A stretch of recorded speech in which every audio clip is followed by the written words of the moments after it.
প্রিয় দর্শক, আমি এই মুহূর্তে আছি ছাগলনাইয়া উপজেলার আজিজিয়া কাসিমুল উলুম মাদ্রাসা মাঠে, যেখানে আপনারা নিশ্চয় জানেন যে সাম্প্রতিক যে ফেনীর ছাগলনাইয়া ফুলগাজী পরশুরাম সহ বিভিন্ন স্থানে কিন্তু যে বন্যা সংগঠিত হয়েছিল, সে বন্যায় কিন্তু প্রলয়ঙ্করী বন্যায় মানুষ অনেক ক্ষতিগ্রস্ত হয়েছিল। অনেকের যে ভিটে মাটি ছিল সেগুলো কিন্তু আজকে ব্যবহার অনুপযোগী। অনেকে কিন্তু তাদের জীবন রক্ষার্থে বিভিন্ন স্থানে আশ্রয় কেন্দ্রে কিন্তু তারা আশ্রয় নিয়েছিল।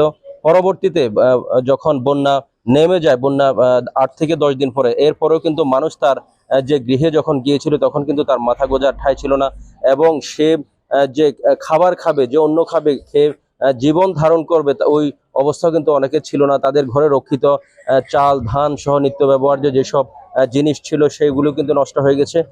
অনেকে কিন্তু তাদের রান্না বান্নার জন্য কোনো ধরনের চুলা লাকড়ি থেকে শুরু করে কোনো কিছু নেই। কিন্তু ঠিক এই মুহূর্তে কিন্তু মানুষের জন্য, মানবতা জীবনের জন্য, সেই হিসেবে কিন্তু আপনারা দেখতে পাচ্ছেন যে আবারও বন্যার্তদের পাশে রোহিঙ্গারা এই স্লোগানে যে বাংলাদেশের বন্যার্তদের জন্য মায়ানমারের সাহিব বাজার ও ফকিরা বাজার সহ অন্যান্য এলাকার মক্কার রোহিঙ্গা প্রবাসীদের পক্ষ থেকে যে ত্রাণ বিতরণ করছে, তারই ধারাবাহিকতায় কিন্তু আজকে এই আজিজিয়া মাদ্রাসা মাঠেও কিন্তু এসেছেন, এবং এই যেসব জিনিসপত্রগুলো নিয়ে এসেছেন তাদের মধ্যে মুখপাত্র রয়েছেন যিনি উসামা।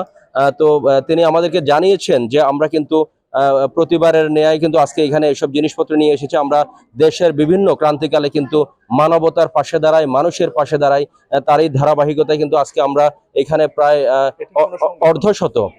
অর্ধশত ব্যক্তির মাঝে কিন্তু গ্যাসের সিলিন্ডার, চুলা এবং নগদ অর্থ প্রদান করবেন। এখন আমরা এই মুহূর্তে কথা বলবো আজকে যিনি এইসব উপহার নিয়ে এসেছেন বানভাসী মানুষের জন্য, ক্ষতিগ্রস্ত মানুষের জন্য, সে উসামার সাথে কথা বলবো।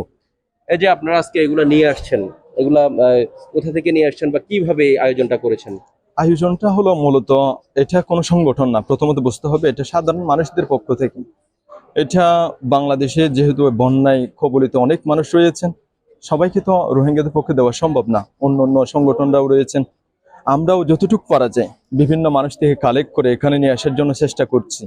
ইতিপূর্বেও বিভিন্ন ক্যাম্প থেকে নিয়ে আসা হয়েছিল, কিন্তু এগুলো হচ্ছেন প্রবাস থেকে দেওয়া, মক্কার যারা বসবাসরত আছেন তাদের পক্ষ থেকে দেওয়া এগুলো সামান্য পরিমাণ ত্রাণ আর কি, গ্যাস সিলিন্ডার এবং চুলা, এগুলো এছাড়া আর কিছু না। একটা সংগঠন না, বুঝতে হবে এটা সাধারণ মানুষের অনুদান, এটাই বলবো।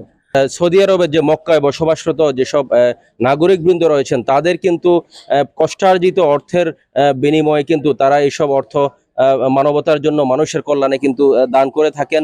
এটি কোনো সংগঠন নয়, আসলে এটি অনেক মানুষের সমন্বয়ে কিন্তু, অনেক মানুষের অর্থের বিতরণের বা মানবতার কল্যাণে যারা ব্যয় করেন তাদের সকলের কিন্তু সমন্বয়ে কিন্তু এই রোহিঙ্গারা বিভিন্ন স্থানে মানুষের মানবতার সেবা করে থাকেন। এই মুহূর্তে আমরা কথা বলবো জামিয়া আজিজিয়া কাসিমুল উলুম মাদ্রাসার যিনি একজন শিক্ষক মুফতি জাবের।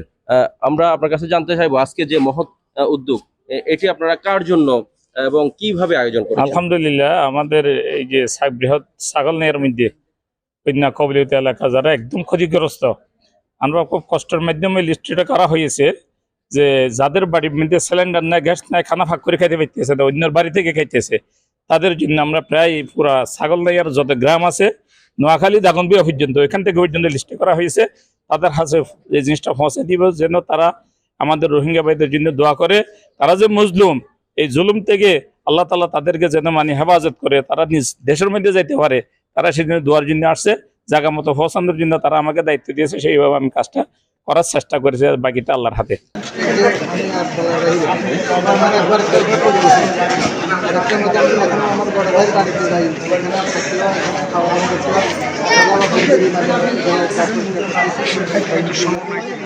কেন্দ্র থেকে তাদের বাসগৃহে গিয়ে কিন্তু খাবার রান্না বান্নার মতো ব্যবস্থা নেই, তাদের জন্য কিন্তু তারা আজকে এই গ্যাস এবং চুলার ব্যবস্থা করেছেন।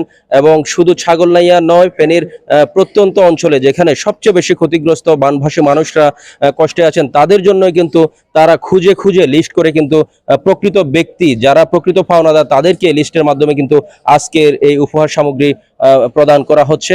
এবং ভবিষ্যতেও কিন্তু তারা মানবতার কল্যাণে, মানুষের কল্যাণে এইভাবে পাশে থাকবে বলে আমাদেরকে জানিয়েছেন। দর্শক, এই ছিল আমার কাছে সর্বশেষ।